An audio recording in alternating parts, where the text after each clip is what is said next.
سلام سلاطین گنگ، امیدوارم که حالتون خوب باشه.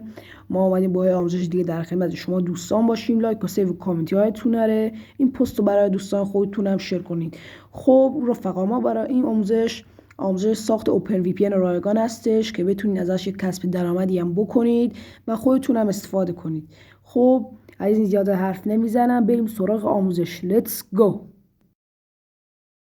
ما برای این کار بریم که تایم وی پی ان نیاز داریم که داخل چنل تلگرامیمون گذاشتم. لینک چنل تلگرامی داخل بیو پیج هستش، از اونجا برید وارد لینک بشید. خب سلاطین وارد لینک میشیم. وقتی وارد شدیم اینجا وی پی انمون رو استفاده میکنیم و اینجا یه نام براش میذاریم. مثلا من یه نام الکی میذارم ZR مثلا چیور. اینجا هم کشوره تو نظرت میخواد. بعدش هم نکست رو میزنیم. وقتی نکستمون رو زدین دیوایس گوشیتون رو انتخاب کنید. اندروید رو میزنید و پایین نکست رو میزنید و اینجا وی پی ان مورد نظرتون رو انتخاب میکنید. مثلا من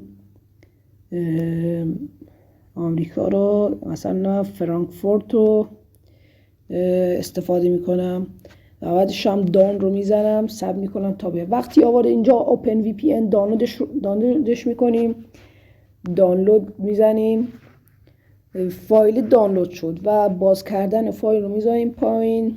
میریم فایل رو از حالت زیپ استخراج میکنیم و وقتی استخراج کردیم میایم بیرون. ما برای این کار به برنامه اوپن وی پی ان نیاز داریم که اونم داخل چنل تلگرامی گذاشتم، از اونجا برید برنامه رو دانلود کنید. خب این پایین هستش، با مثبت رو میزنیم، فایل رو میزنیم و بعدش وارد پوش دانلود ها میشیم. این پایین نوشته تایم وی پی ان، این لینکی هستش که خودمون اوپن وی پی ان رو درست کردیم. یک رو میزنیم، بعد روی این فایل دست میزنید و ایمپورت رو میزنید و اد رو میزنید این بالا. همونطوری که میبینید اوپن وی پی ان برای شد. تا آموزشی دیگر، بدرود.